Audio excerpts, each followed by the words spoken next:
Assalamualaikum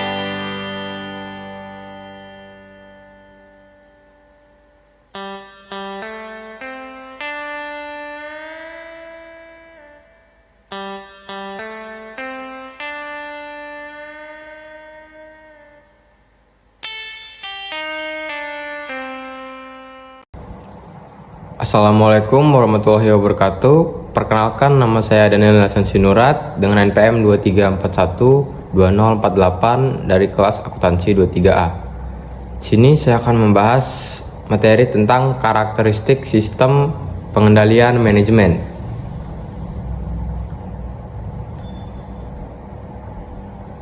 Yang pertama, tinjauan umum sistem pengendalian manajemen. Definisi dan pentingnya sistem pengendalian manajemen.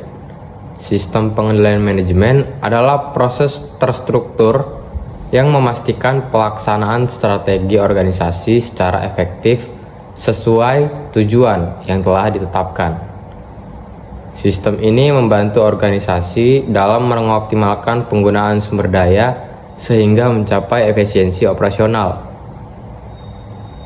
Dengan penerapan sistem pengendalian, organisasi dapat memantau jalannya implementasi program untuk memastikan langkah yang diambil sudah sesuai dengan standar. Pentingnya sistem ini terlihat dari kemampuannya mendeteksi penyimpangan perencanaan dan memberikan solusi perbaikan secara terorganisir.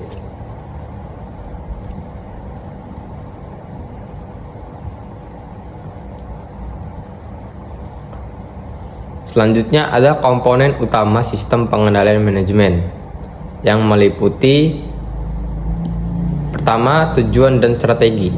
Komponen pertama melibatkan perumusan tujuan dan strategi yang jelas sebagai dasar pelaksanaan sistem pengendalian.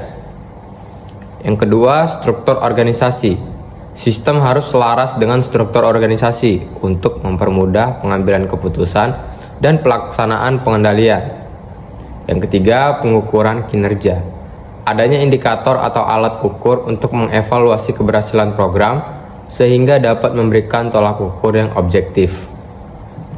Yang keempat, reward dan motivasi. Sistem yang mendorong karyawan dan manajer untuk bekerja lebih produktif dengan memberikan penghargaan atas pencapaian, memotivasi mereka mencapai tujuan organisasi.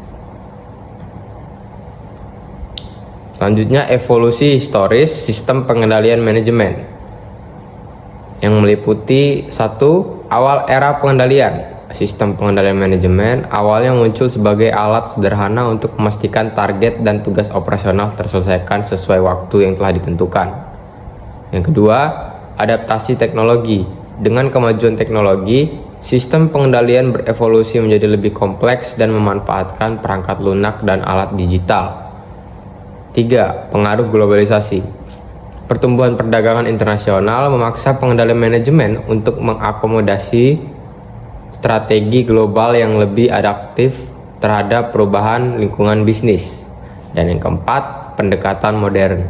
Saat ini, pengendalian fokus pada manajemen berbasis data dan inovasi untuk menghadapi tantangan kontemporer seperti efisiensi waktu dan produktivitas.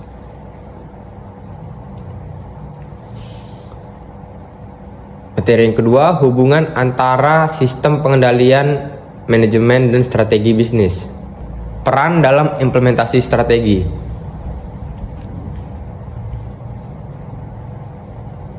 Yang pertama, mendukung alokasi sumber daya, yakni memastikan sumber daya terdistribusi secara efektif untuk mencapai tujuan strategis.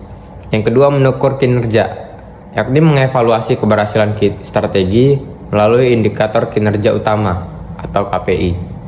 Dan yang ketiga, meningkatkan koordinasi, yakni memastikan tim dan departemen bekerja selaras dengan sasaran strategis. Selanjutnya ada pengukuran kinerja dan mekanisme umpan balik yang meliputi indikator kinerja, yaitu alat pengukuran seperti KPI dan balance scorecard yang membantu menganalisis kemajuan terhadap tujuan strategis. Kemudian ada evaluasi kinerja, yaitu sistem pengendalian menyediakan data berkala untuk menilai keberhasilan individu, tim, atau organisasi secara keseluruhan Dan ada perbaikan berkelanjutan, yaitu umpan balik yang memungkinkan identifikasi dan koreksi cepat terhadap penyimpangan dan meningkatkan efisiensi proses kerja. Selanjutnya ada dukungan pengambilan keputusan strategis yang meliputi informasi terintegrasi, yakni sistem pengendalian mengumpulkan data penting dari berbagai departemen untuk mendukung keputusan strategis. Lalu analisis risiko, yakni menyediakan alat untuk mengidentifikasi dan mengelola risiko sebelum implementasi keputusan yang besar. Dan pengoptimalan sumber daya, yakni membantu manajemen menggunakan sumber daya secara efisien untuk mencapai tujuan strategis dan menghindari pemborosan atau alokasi yang salah. Kemudian pokok pembahasan yang ketiga, teknik kunci dalam sistem pengendalian manajemen, penganggaran dan perencanaan keuangan, yang meliputi 1. Penentuan tujuan, yaitu anggaran membantu menetapkan sasaran keuangan dalam mendukung tujuan strategis perusahaan. Yang kedua, alokasi sumber daya, yakni dengan penganggaran perusahaan dapat memastikan distribusi dana yang efisien di berbagai divisi atau proyek. Dan yang ketiga, pemantauan realisasi. Perencanaan keuangan memungkinkan pengawasan terhadap kesesuaian antara anggaran yang direncanakan dan realisasi aktual.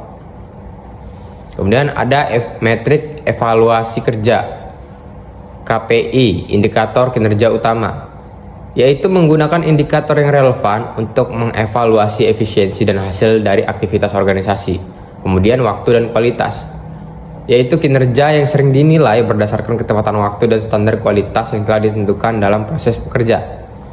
Kemudian yang terakhir, analisis data, yaitu metode pengumpulan dan analisis data yang memungkinkan identifikasi kelemahan serta peluang perbaikan dalam organisasi. Selanjutnya ada praktik manajemen risiko yang meliputi 1. Identifikasi risiko, yaitu membuat daftar potensi ancaman yang dapat mengganggu operasi bisnis atau strategi organisasi. 2. Penilaian dampak, yaitu menentukan berapa besarnya pengaruh suatu risiko terhadap keberlangsungan dan keberhasilan pencapaian tujuan. Dan yang ketiga, mitigasi strategi, yaitu mengembangkan solusi proaktif seperti asuransi, diversifikasi, atau perencanaan cadangan untuk mengurangi dampak buruk risiko tersebut.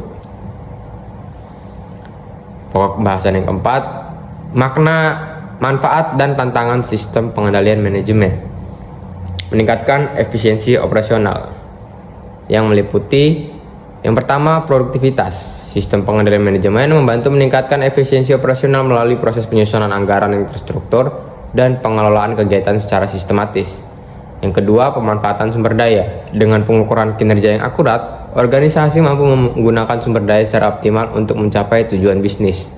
Dan yang ketiga, pengawasan. Pemantauan rutin terhadap implementasi strategi dan aktivitas operasional memastikan keselarasan dengan tujuan strategis perusahaan. Selanjutnya, beradaptasi dengan perubahan lingkungan eksternal yang meliputi respon cepat, yaitu sistem pengendalian pembantu perusahaan dalam mengambil keputusan secara responsif ketika menghadapi perubahan kondisi pasar atau ancaman kompetitif. Kemudian fleksibilitas, yaitu struktur pengendalian yang baik memungkinkan organisasi untuk beradaptasi dengan perubahan kebijakan, regulasi, atau teknologi tanpa mengganggu kinerja. Lalu analisis prediktif, yaitu data yang diolah dari sistem pengendalian memungkinkan perusahaan untuk memprediksi tren pasar dan mengambil strategi proaktif. Kemudian mengatasi kendala dan keterbatasan dengan cara implementasi sistem pengendalian membutuhkan investasi awal yang signifikan baik dari segi teknologi maupun pelatihan personel. Pengolahan sistem yang terintegrasi dapat menimbulkan tantangan teknis dan operasional terutama dalam organisasi besar dengan banyak fungsi. Kemudian perubahan yang diinisiasi oleh sistem pengendalian seringkali menghadapi resistensi dari karyawan sehingga diperlukan manajemen perubahan yang baik.